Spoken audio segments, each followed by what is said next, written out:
WCWM at 13 minutes to 9. Danny Kelly up with you at 9 o'clock. Now, the Health Ombudsman is to look again at whether the death of an elderly woman from Walsall was avoidable.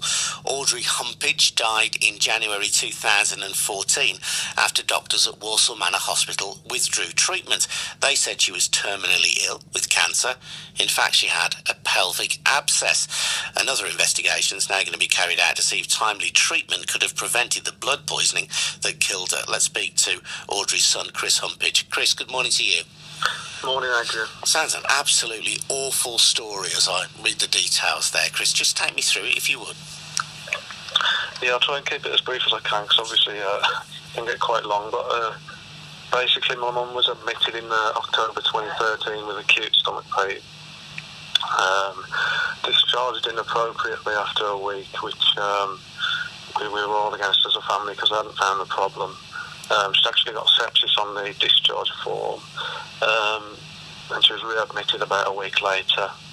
And unfortunately, after a few days in there, fell, even though she wasn't meant to be leaving the bed unaided. Fell and broke her hip. Went undetected for over a week, and then when they finally detected it, she was then put nil by mouth a couple of times and cancelled operations. Finally operated and replaced her hip, which was a failure. The screws were loose, and she had to have the prosthetic tucked back out, and got a lot of infection spread, lost a lot of blood, and lots of other things in between. But then they came out with the cancer diagnosis, which had absolutely no symptoms, and they just based it on the one inconclusive CT scan.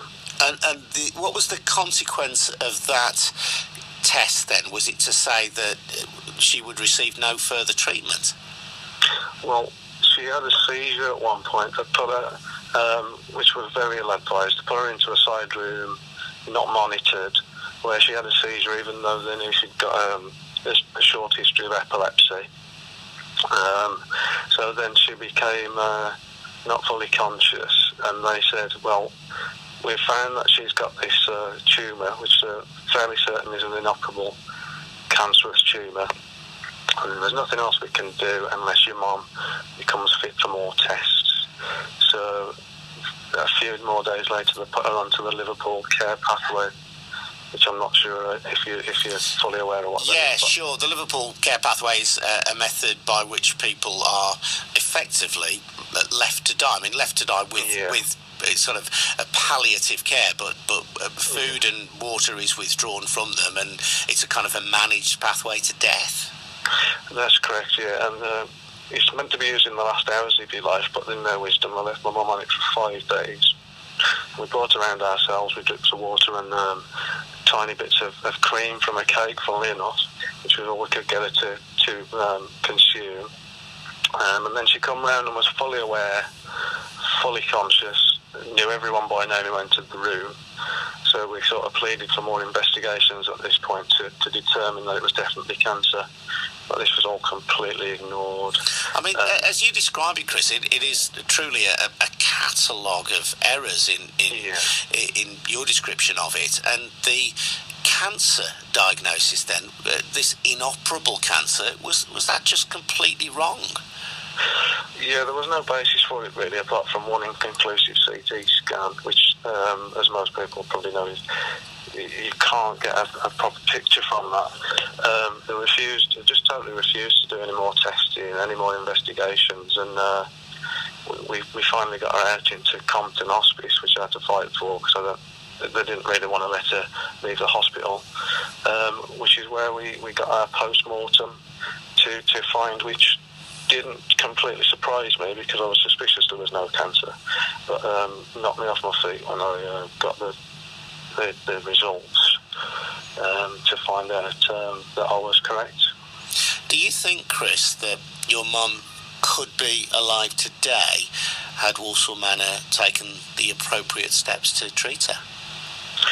Well, I think that originally the Ombudsman are saying that she was too ill to treat, but the only reason she was getting poorly is because they weren't treating her in the first place.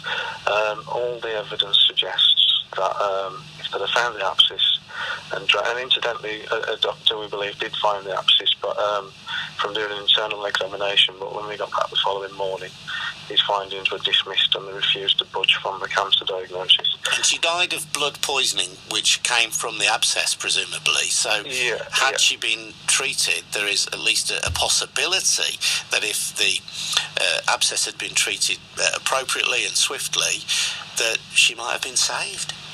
Yeah, I think there's a great possibility she would have lived. Don't think she would have walked again after the disasters that happened with the hip. But we're pretty certain that if she'd come through 2 general anaesthetics and 5 days of Liverpool care pathway and still lived, if she had had the abscess found and drained, surely she was showing the strength that she wanted to live there by what she'd already gone through. So it seems unlikely to me that she hadn't got the fight in her anyway. Well, listen, Chris, we'll stay in touch with you and hear what the Health Ombudsman has to say at the next stage. But thank you so much for sharing that story with us this morning. Thank you. Thanks, Adrian. That's very, very disturbing, isn't it, that story from Chris Humpage? Now, we have had a statement from the Chief Executive of Walsall Healthcare NHS Trust, Richard Kirby, says we apologise sincerely to the family of Mrs Humpage for the standard of care she received at the Trust, which fell below the standard she should have expected. We have thoroughly investigated the case and acted upon the outcomes. We have learned from this and have implemented changes to the way we care for similar types of patients on our wards. Mr Humpage's case has also been investigated by the Ombudsman, and the family have also shared their story publicly at a recent Trust board. Very, very disturbing tale, I would say. BBC WM, it's Adrian Goldberg with you at 6 minutes to 9.